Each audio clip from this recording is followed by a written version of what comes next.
आज का हमारा टॉपिक है मैग्नेटिक फील्ड्स। तो लास्ट टॉपिक से हमें ये बात पता है कि कोई भी मैग्नेट जो है अपने पास किसी भी मैग्नेटिक मटेरियल को अट्रैक्ट कर सकता है। मतलब जिस मटेरियल को वो अट्रैक्ट कर सकता है हम उसको मैग्नेटिक फील्ड मैग्नेटिक मटेरियल कहते हैं। किस तरह से अट्रैक्ट कर सकता है उसके ऊपर कुछ फोर्स एक्सर्ट करके, उसके ऊपर कोई फोर्स अप्लाई होती है उस मटेरियल के ऊपर और मैग्नेट उसको अपने पास अट्रैक्ट कर लेता है। इसी तरह कोई भी मैग्नेट किसी भी दूसरे मैग्नेट को अपनी तरफ अट्रैक्ट कर सकता है। सेम उसी तरीके से कोई फोर्स फोर्स एक्सर्ट करके दूसरे मैग्नेट को भी अपनी तरफ अट्रैक्ट कर सकता है। यानी कि यहाँ से हमने ये देख लिया कि कोई मैग्नेट मैग्नेटिक मटेरियल को भी अपनी तरफ अट्रैक्ट करता है और कोई मैग्नेट को भी अपनी तरफ अट्रैक्ट कर सकता है। और ये फोर्स वो किसी खास डिस्टेंस से उसके ऊपर एक्सर्ट कर सकता है। मतलब कि एक खास डिस्टेंस से ही वो उसके ऊपर वो फोर्स एक्सर्ट करना स्टार्ट कर देता है अपनी तरफ अट्रैक्ट करने के लिए। इस बात को समझते हैं हम। इसके लिए हम एक एग्जांपल देखते हैं।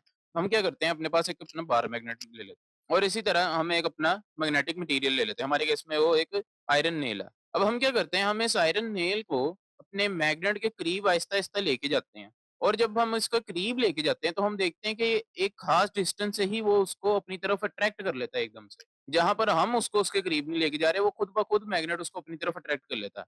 तो अगर हम इस डिस्टेंस को या इस एरिया को जहाँ पे वो फोर्स हम फील कर रहे हैं कि वो उसको अपनी तरफ खींच रहा है, अगर इसको हम हाइलाइट कर लें एरिया को, तो ये हाइलाइटेड एरिया जो है हमारा, ये हमारी मैग्नेटिक फील्ड कहलाती है। यानी कि magnetic field is the region around a magnet where another magnetic object experiences a force on it. यानी कि हम यहाँ से ये बात कह सकते हैं, कोई भी मैग्नेटिक मैग्नेटिक ऑब्जेक्ट मैग्नेट की फोर्स, अट्रैक्टिव फोर्स जो है वो फील करता है, उस एरिया को हम कहते हैं कि वो हमारी मैग्नेटिक फील्ड है। तो यहाँ तक हमने देख लिया कि मैग्नेटिक फील्ड क्या होती है। अब हम देखते हैं कि मैग्नेटिक लाइंस ऑफ फोर्स क्या होती हैं। तो इसके लिए हम सिंपल क्या करते हैं, हम अपना एक कंपास ले लेते हैं और इस कंपास को बेसिकली हम एक रेफरेंस के तौर पे यहाँ पर यूज करेंगे मैग्नेटिक लाइंस को समझने के लिए। हम क्या करते हैं, हम इस कंपास का एक रेफरेंस ड्रॉ कर लेते हैं जिसमें हम एक सर्कल के अंदर एक एरो ड्रॉ कर लेते हैं। अब ये एरो जो है, इस एरो का जो हेड है, इस एरो की जो हेड की डायरेक्शन है वो कंपास के नॉर्थ पोल के इक्वल होगी।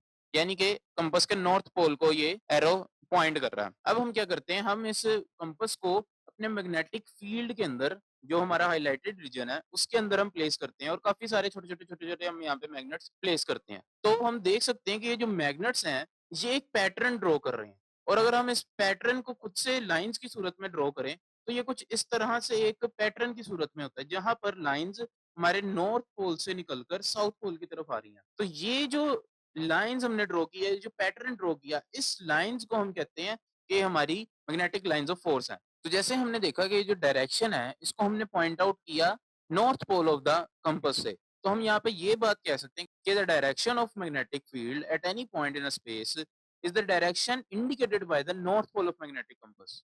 Magnetic compass needle placed at any point, यानी कि मतलब जो हमारी मैग्नेटिक फील्ड की डायरेक्शन होती है वो हमेशा हमारी नॉर्थ पोल की डायरेक्शन इंडिकेट कर रहा होता है हमारा कंपास। तो यहाँ तक हमने मैग्नेटिक लाइंस ऑफ फोर्स के बारे में भी देख लिया। अब हम देखते हैं कि हमारी स्ट्रेंथ ऑफ मैग्नेटिक फील्ड क्या होती है। तो the strength of magnetic field is proportional to the number of magnetic lines passing through unit area place perpendicular to the, मतलब कि किसी भी एक रीजन से या एक एरिया से या किसी एक मैग्नेटिक मटेरियल से जितनी मैग्नेटिक फील्ड ऑफ लाइंस हमारी पास हो रही होंगी, उस नंबर को या उस स्ट्रेंथ को हम कहेंगे कि हमारी मैग्नेटिक फील्ड की स्ट्रेंथ है। इसका मतलब कि अगर कोई मैग्नेटिक मटेरियल हमने पॉइंट किया हुआ है मैग्नेटिक फील्ड के अंदर, तो उसके अंदर से जितनी ज्यादा लाइन जाएंगी उतनी मैग्नेटिक फील्ड की स्ट्रेंथ ज्यादा होगी और जितनी कम लाइंस वहां से गुजरेंगी उतनी ही मैग्नेटिक फील्ड की स्ट्रेंथ कम होगी। और इसी तरह हम एक और एग्जांपल यहाँ पे देख लेते हैं कि अगर हम अपने दो मैग्नेट्स को आपस में प्लेस करें एक दूसरे के सामने, तो इनकी जो मैग्नेटिक फील्ड ऑफ लाइंस है ये आपस में एक दूसरे को कैंसिल करती हैं, एक दूसरे को क्रॉस करती हैं। तो ये जो रीजन है जहां पर ये सारी लाइंस अपने एक दूसरे को क्रॉस कर रही हैं,